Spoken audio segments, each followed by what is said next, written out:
तो अगर दिल्ली से जयपुर जाने का प्लान बन रहा है तो आप एकदम सही जगह पर हैं। चलिए, आज हम उत्तर भारत की इस सबसे जरूरी सड़क दिल्ली जयपुर हाईवे के बारे में सब कुछ जानते हैं। देखिए, ये सिर्फ एक सड़क नहीं है, ये तो एक जीवन रेखा है। सही सुना आपने। ये हर रोज हजारों लोगों को जोड़ती है और व्यापार, टूरिज्म और रोजमर्रा के सफर में एक बहुत ही अहम भूमिका निभाती है। तो टाइम कितना लगता है? देखिए, आमतौर पर इस हाईवे पर 5 से 6 घंटे तो मानकर चलिए। लेकिन हाँ, ये याद रखना होगा कि ये समय ट्रैफिक और आप दिन के किस वक्त निकल रहे हैं उस हिसाब से बदल सकता है। तो जो भी ये सफर प्लान कर रहा है उसके लिए ये जानना बहुत जरूरी है। तो चलिए, रोड पर उतरने से पहले कुछ नंबर्स की बात कर लेते हैं जो आपकी यात्रा को आसान बना देंगे। तो दूरी कितनी है? पूरे 280 किलोमीटर। जी हाँ, देश की राजधानी दिल्ली को राजस्थान की राजधानी और गुलाबी शहर जयपुर से जोड़ने वाला ये सबसे तेज और सबसे पॉपुलर रास्ता है। अब बात आती है खर्चे की, मतलब टोल कितना लगेगा। तो अगर आप अपनी कार से जा रहे हैं तो एक तरफ का करीब 600 से 800 रुपए का खर्चा मानकर चलिए। और हाँ, इस हाईवे पर फास्टैग कंपलसरी है, जिससे आप टोल पर बिना रुके निकल सकते हैं। लेकिन सबसे बड़ा सवाल, निकले कब? देखिए, आपके निकलने का समय आपके सफर पर बहुत बड़ा असर डाल सकता है। वीकेंड्स, त्योहारों और ऑफिस के घंटों में गुड़गांव और मानेसर के पास जबरदस्त ट्रैफिक मिलता है। वहीं अगर आप सुबह सुबह जल्दी या देर रात को निकलते हैं तो यही सफर काफी तेजी से पूरा हो सकता है। तो ये तो हो गए नंबर्स। अब जरा असल मुद्दे पर आते हैं। इस हाईवे पर गाड़ी चलाने का असली एक्सपीरियंस वो कैसा है? अच्छा, एक मजे की बात ये है कि हम सब इसे दिल्ली जयपुर हाईवे कहते हैं, पर इसका असली मतलब ऑफिशियल नाम है नेशनल हाईवे 48 यानी NH48। और ये कितना जरूरी है इसका अंदाजा इसी बात से लगाइए कि ये दिल्ली को सीधे चेन्नई से जोड़ने वाले एक बहुत बड़े रोड नेटवर्क का हिस्सा है। तो जब आप दिल्ली से निकलते हैं तो रास्ते में आपको कई जाने पहचाने शहर और कस्बे मिलेंगे। गुड़गांव, मानेसर, फिर नीमराना, कोटपुतली और शाहपुरा से गुजरते हुए आप जयपुर पहुंचेंगे।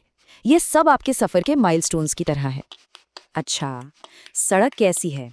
तो देखिए, इस मामले में ज्यादा चिंता की बात नहीं है।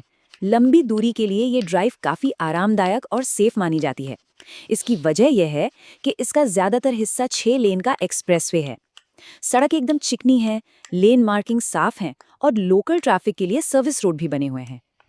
तो ठीक है, सड़क अच्छी है, लेकिन एक लंबे सफर पर और क्या चाहिए?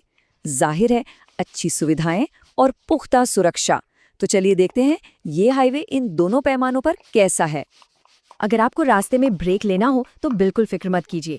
थोड़ी थोड़ी दूरी पर आपको पेट्रोल पंप, बढ़िया रेस्टोरेंट, फूड कोर्ट्स, ढाबे, होटल, यहाँ तक कि गाड़ियों की मरम्मत की दुकानें भी मिल जाएंगी। खासकर मानेसर और नीमराना के पास तो खाने पीने के कुछ बहुत ही मशहूर ठिकाने हैं।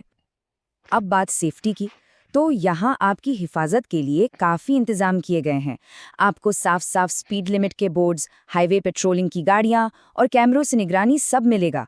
साथ ही जहाँ एक्सीडेंट्स का खतरा ज़्यादा है वहाँ क्रैश बैरियर्स और रंबल स्ट्रिप्स भी लगाए गए हैं। हाँ, एक बात ज़रूर ध्यान में रखनी होगी। भले ही सुरक्षा के इतने इंतजाम हैं, ट्रैफिक बहुत ज़्यादा होता है। इसलिए अधिकारी भी यही सलाह देते हैं कि भाई ओवर स्पीडिंग से बचो और अपनी लेन में चलो। एक सेफ जर्नी के लिए ये बहुत ज़रूरी है। चलिए, अब ज़रा बड़ी तस्वीर देखते हैं। ये हाईवे सिर्फ एक जगह से दूसरी जगह जाने का रास्ता नहीं है, ये तो इस पूरे इलाके के विकास का, ग्रोथ का एक ज़बरदस्त इंजन है। इस बात को ऐसे समझिए, इस हाईवे पर जो भी गाड़ियां चलती हैं उनमें से 40% तो टूरिस्ट की होती हैं, 35% वो ट्रक और गाड़ियां हैं जो बिजनेस और सामान की ढुलाई करती हैं, और बाकी 25% लोग वो हैं जो रोज काम के लिए आते जाते हैं। मतलब ये सड़क वाकई इस इलाके की धड़कन है। और हाँ, अगर घूमने फिरने का शौक है तब तो ये हाईवे आपके लिए किसी जन्नत के रास्ते से कम नहीं। सोचिए, इसी एक सड़क से आप पिंक सिटी जयपुर, शानदार Neemrana fort palace, Sariska tiger reserve और अलवर, इन सब कमाल की जगहों पर पहुंच सकते हैं। और जानते हैं सबसे अच्छी बात क्या है? भविष्य में ये सफर और भी बेहतर, तेज और सेफ होने वाला है। अभी भी जो संकरे हिस्से हैं उन्हें चौड़ा किया जा रहा है और आगे चलकर बेहतर लाइटिंग, अच्छी सर्विस रोड्स और भारतमाला प्रोजेक्ट के तहत एडवांस ट्रैफिक मैनेजमेंट सिस्टम भी देखने को मिलेगा।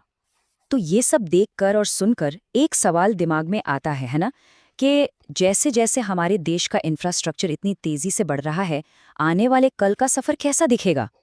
ये सोचना ही कितना दिलचस्प है कि ये सड़कें, ये हाईवेज भविष्य में हमारी जिंदगी को कैसे और कितना बदल देंगे।